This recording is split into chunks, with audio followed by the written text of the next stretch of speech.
Hello दोस्तों, let's crack it में आपका स्वागत है। और 26 मार्च 2023 का द हिंदू न्यूज़पेपर, उसका साइंस एंड टेक का पेज आप लोगों के सामने। तो देखते हैं कौन कौन से आर्टिकल्स हमारे काम के यहाँ पर हो जाते हैं, जो काम के नहीं हैं उनको यहाँ पर छोड़ने की कोशिश करेंगे। सबसे पहला आर्टिकल लिखा हुआ है कि एक नई टेक्निक जो है वो डिस्कवर हुई है और ये बता सकती है कि एक न्यूक्लियर रिएक्टर में जो प्रोसेस होती है, बेसिकली न्यूक्लियर रिएक्टर में हम न्यूक्लियर एनर्जी का निर्माण करते हैं, जिसकी वर्तमान में नीड काफ़ी ज़्यादा है, क्योंकि हम फॉसिल फ्यूल बेस्ड जो एनर्जी है उसको छोड़ करके न्यूक्लियर एनर्जी और कुछ रिन्यूएबल एनर्जी सोर्सेज की तरफ यहाँ पर बढ़ रहे हैं। तो जो न्यूक्लियर रिएक्टर होते हैं उसमें स्पेंट न्यूक्लियर फ्यूल कहाँ से आता है, कितनी मात्रा में आता है, इस सब के ऊपर नई टेक्नोलॉजी जो है वो डिस्कवर हुई है। टेक्नोलॉजी साइंटिस्ट ऑफ चाइना उन्होंने यहाँ पर खोजी है और इसके अंदर यूज़ हुआ है मशीन लर्निंग का, या आर्टिफिशियल इंटेलिजेंस का कह सकते हो, या एक्सपेरिमेंटल डाटा का यूज़ कह सकते हो। ओके, खैर इस टेक्नोलॉजी के बारे में हमें बिल्कुल नहीं जानना। ओके, क्योंकि अगर मैं आपको बताऊं तो अभी यूपीएससी रेडियो एक्टिविटी के अंदर में घुसा नहीं है सिलेबस में। ओके, तो रेडियो एक्टिविटी में आप देखो गामा डीके है या फिर बीटा डीके है, इन सब चीज़ों में अभी यूपीएससी नहीं गया, या फिर जो आपकी हाफ टाइम होता है किसी भी रेडियो एक्टिव मटेरियल का, उसमें ठीक है। और उसमें जाना भी नहीं चाहिए क्योंकि वो सिलेबस का पार्ट हो जाता है आपका। थोड़ा सा जो यूपीएससी सिलेबस का पार्ट नहीं रहता, वो आउटसाइड परव्यू चला जाता है। बेसिकली अगर हम बात करें तो यूपीएससी पूछता क्या है, तो यूपीएससी जब बात करें न्यूक्लियर फील्ड की या न्यूक्लियर साइंस की, तो उसके अंदर में ज़्यादा से ज़्यादा न्यूक्लियर रिएक्टर तक जाता है। ओके, न्यूक्लियर रिएक्टर के अंदर अगर हम देखें तो न्यूक्लियर रिएक्टर कैसे काम करते हैं, किस किस टाइप के होते हैं, लाइक बॉइलिंग वाटर रिएक्टर हैं या फिर प्रेशराइज्ड हैवी वाटर रिएक्टर, या किस तरीके से जो न्यूक्लियर एनर्जी का प्रोडक्शन इंडिया के अंदर में बढ़ा, वर्तमान में कितना है और क्या क्या संभावनाएं उसके अंदर हैं, बस इतना पूछता है। न्यूक्लियर एनर्जी के क्या फ़ायदे हो सकते हैं, क्या नुकसान हो सकते हैं, उसके बारे में। ओके, अब न्यूक्लियर एनर्जी बनाने के लिए आपको न्यूक्लियर फ्यूल की ज़रूरत पड़ती है। ठीक है, न्यूक्लियर फ्यूल की ज़रूरत पड़ती है और फ्यूल के क्या क्या सोर्सेज हैं, लाइक यूरेनियम है, प्लूटोनियम है, उनके बारे में यूपीएससी पूछता है। इससे आगे की चीज़ें नहीं पूछता है। ठीक है, तो आप उतना पढ़ेंगे जितना काम का। अब ये आर्टिकल तो हमारे काम का नहीं है, लेकिन there is a word spent nuclear fuel, इसके बारे में हमें थोड़ा सा पता होना चाहिए। ओके, तो स्पेंट न्यूक्लियर फ्यूल क्या है भाई? ये न्यूक्लियर फ्यूल ही है जो कि जब न्यूक्लियर रिएक्टर के अंदर न्यूक्लियर फ्यूल को यूज़ कर लिया जाता है, उसके बाद जो बचा कुचा है उसको निकाला जाता है, उसको कहा जाता है स्पेंट न्यूक्लियर फ्यूल। ओके, देखने में तो डेफिनेशन बहुत सिंपल लग रही है, बट अगर हम बात करें तो ये स्पेंट न्यूक्लियर फ्यूल बहुत ज़्यादा हॉट होता है, क्योंकि इसने काफ़ी बड़ी प्रोसेस अभी अभी एनर्जी जनरेशन में यहाँ पर की है और इसमें रेडियो एक्टिविटी भी काफ़ी ज़्यादा यहाँ पर होती है। तो इसी वजह से कि जिस वजह से ये काफ़ी ज़्यादा हॉट है, इसमें रेडियो एक्टिव मटेरियल है, उसको वाटर कूलिंग पूल्स के अंदर में यहाँ पर रखा जाता है at the reactor site for at least 5 year.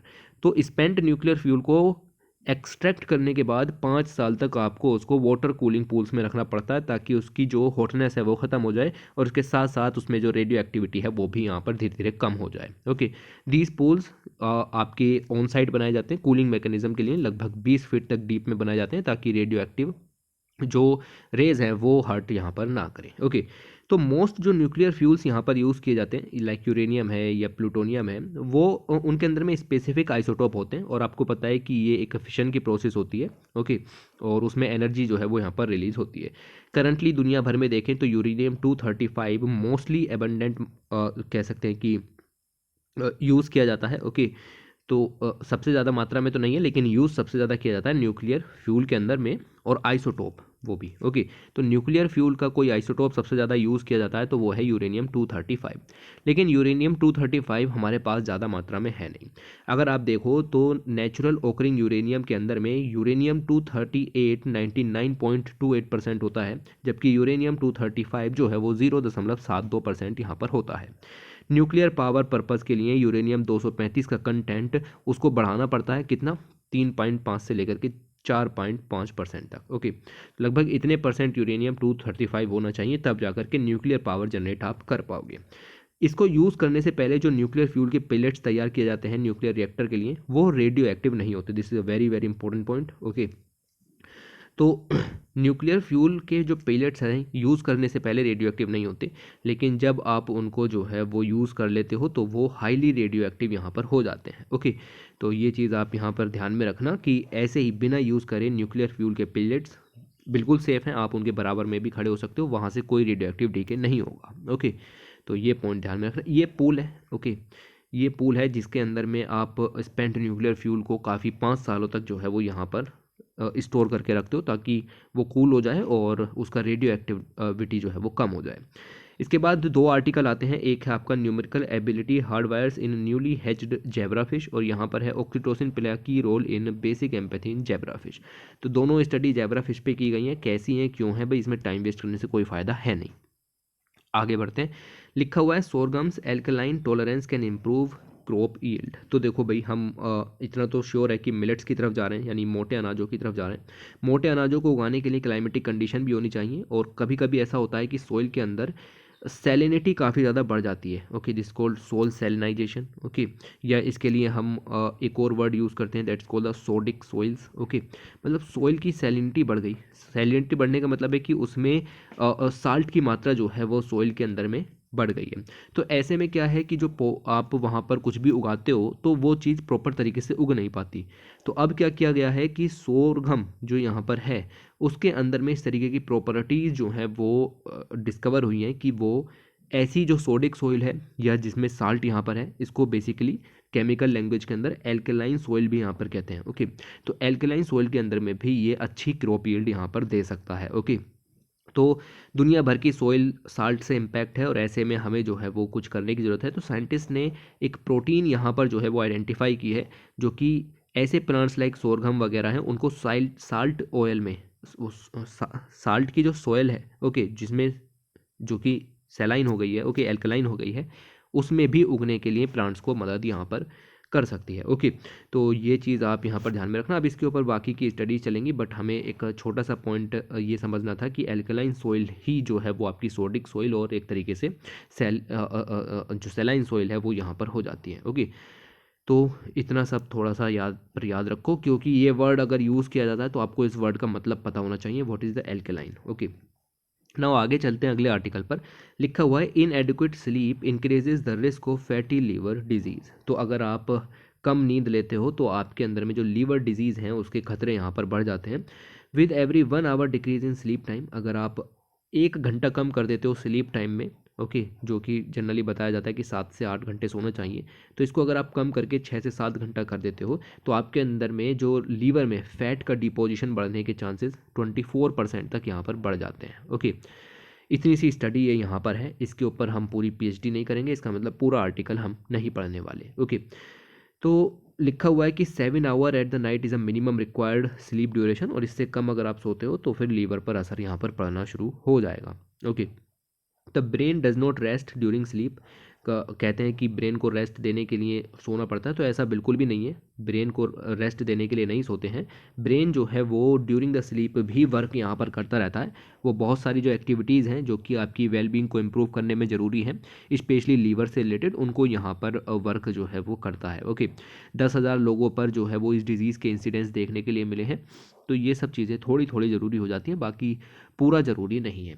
इसके अलावा अगर आप दिन में 1 घंटे से ज़्यादा सोते हो तब भी लीवर डिजीज़ से रिलेटेड जो खतरे हैं वो यहाँ पर बढ़ जाते हैं। दिन में भी बहुत ज़्यादा नींद नहीं लेनी चाहिए, ये बात भी यहाँ पर लिखी हुई है, ऑलराइट।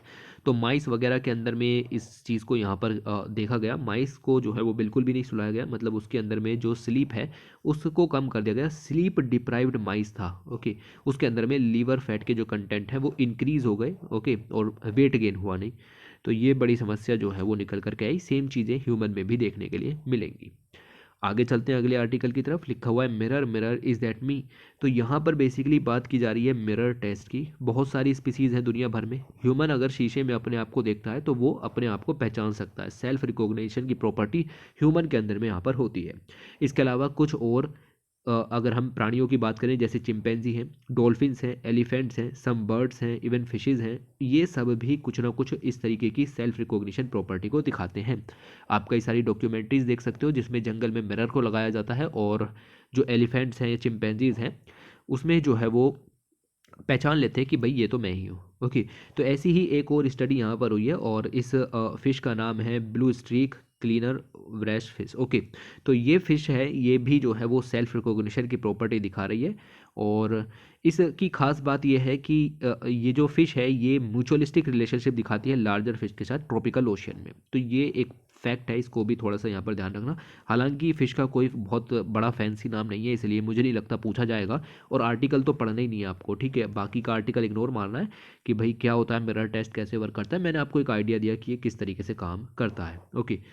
तो जस्ट ए पॉइंट, इससे आगे आपको नहीं जाना। इसके अलावा बात करते हैं डिस्टेंट प्लैनेट्स की, और यहाँ पर स्टडी हो रही है एक्स्ट्रा टेरेस्ट्रियल लाइफ को खोजने के लिए।